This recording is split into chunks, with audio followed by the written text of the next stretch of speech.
दी print के YouTube channel को subscribe करें और ताज़ा अपडेट्स पाने के लिए बेल आइकन दबाएं। बिहार के डीजीपी गुप्तेश्वर पांडे का विधानसभा चुनाव से ठीक पहले वीआरएस यानी वॉलंटरी रिटायरमेंट स्कीम के लिए अप्लाई करना और राज्य सरकार का उसे 24 घंटे के भीतर स्वीकार कर लेना सोशल मीडिया पर बहस का विषय बना हुआ है। कई सिविल सर्वेंट्स तो इसे शर्मनाक भी बता रहे हैं। विपक्षी पार्टियों का कहना है कि ये बॉलीवुड एक्टर सुशांत सिंह राजपूत की मौत का फायदा उठाने की एक कोशिश भर है। गुप्तेश्वर पांडे फरवरी 2021 में रिटायर होने वाले थे। उन्होंने दी प्रिंट से बात करते हुए कहा कि सुशांत सिंह राजपूत का मामला और उनका राजनीति में आना दो अलग अलग मसले हैं। खैर, कयास ये भी लगाए जा रहे हैं कि जेडीयू की टिकट पर वो बक्सर या फिर शाहपुर से चुनाव लड़ सकते हैं। आज के इस वीडियो में पूरे मामले की कहानी। दरअसल जब सुप्रीम कोर्ट ने सुशांत सिंह राजपूत का केस सीबीआई को ट्रांसफर किया था तो इस फैसले का श्रेय लेने के लिए बिहार के बड़े बड़े नेता बैठे थे।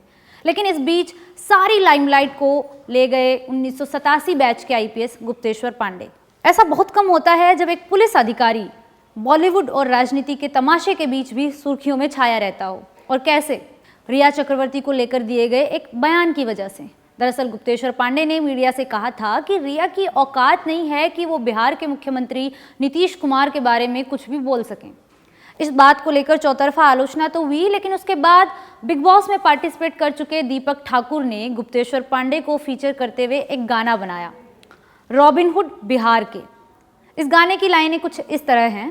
सुशांत सुपरस्टार लाल थे बिहार के, उन्हें मारा गया। न्याय की आवाज़ बनकर डीजीपी आगे आए, उन्हें दुत्कारा गया। सीबीआई जांच तक पहुंचाया केस को, लड़ गए अड़ गए, उन पे नाज है देश को। डीजीपी गुप्तेश्वर पांडे का सोशल मीडिया पर कल्ट कैसे बना? फेसबुक पर 8 लाख और ट्विटर पर 2.5 लाख से ज़्यादा फॉलोअर्स हैं। कभी माथे पर टीका लगाकर आते हैं तो कभी गले में गमछा।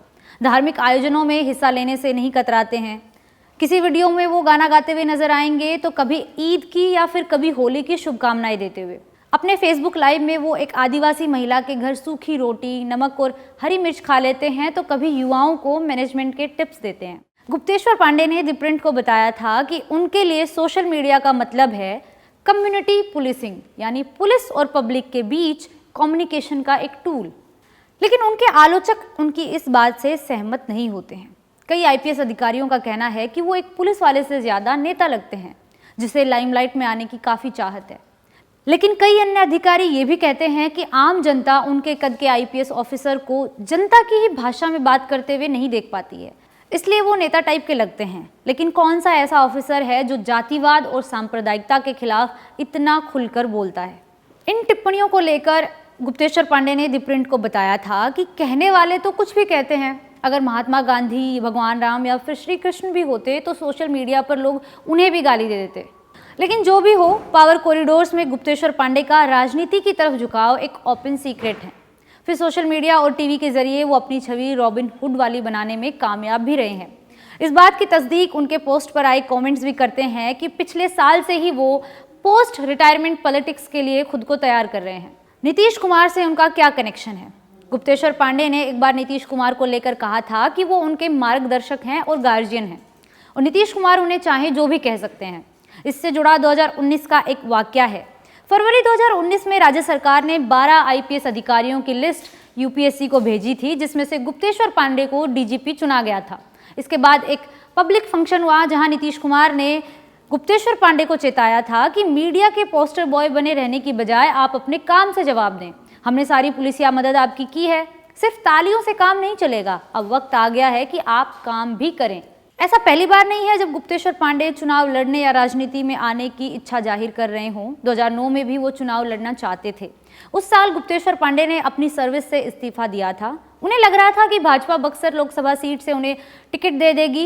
कई हिंदी अखबारों ने उस वक्त लिखा था कि उनका नाम फाइनल लिस्ट तक पहुंचा भी था। यहाँ तक कि खुद लाल कृष्ण आडवाणी ने उनका नाम अप्रूव भी किया। लेकिन आखिरी वक्त पर कुछ ऐसा हुआ कि भाजपा ने अपने नेता लालमुनि चौबे को ही टिकट दे दिया।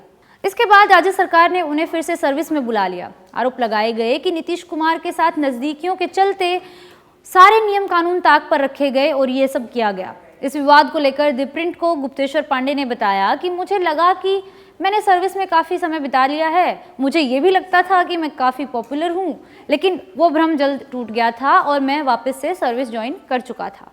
गुप्तेश्वर पांडे पर भाजपा की तरफ झुकाव के आरोप भी लगते हैं, लेकिन इस आरोप का जवाब देते हुए भी वो कहते हैं कि अपनी 34 साल की सर्विस में उन्होंने किसी भी पार्टी के नेता को ना ही टारगेट किया है और ना ही उनकी मदद की है।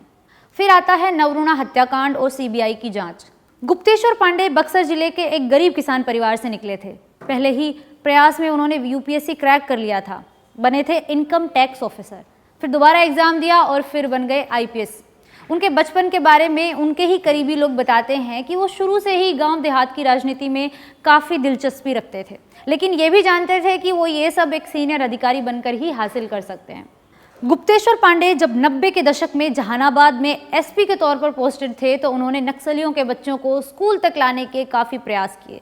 उसके बाद वो मुजफ्फरपुर में पोस्टेड हुए। वहाँ उन्होंने रेड लाइट एरिया के बच्चों की सुरक्षा और वेलफेयर के लिए भी कई सारे काम किए। साल 2012 में मुजफ्फरपुर में एक 12 साल की बच्ची नवरूणा चक्रवर्ती का अपहरण हुआ और उसकी हत्या कर दी गई। ये केस आगे चलकर सुप्रीम कोर्ट पहुंचा और मामले की जांच सीबीआई को दे दी गई। नवरूणा के पिताजी ने गुप्तेश्वर पांडे पर आरोप लगाए। सीबीआई ने इस केस में पांडे से भी पूछताछ की, लेकिन इस केस को लेकर गुप्तेश्वर पांडे का कहना है कि ये उनकी छवि को खराब करने की एक कोशिश है। उनका ये दावा भी है कि सीबीआई की जांच का जब फैसला आ जाएगा तो सारी बातें क्लियर हो जाएंगी। अगर आपको हमारा ये वीडियो अच्छा लगा तो इसे शेयर करिए, हमारे यूट्यूब चैनल को सब्सक्राइब करिए और दी प्रिंट को सोशल मीडिया हैंडल्स पर फॉलो करिए। मैं ज्योति यादव, दी प्रिंट।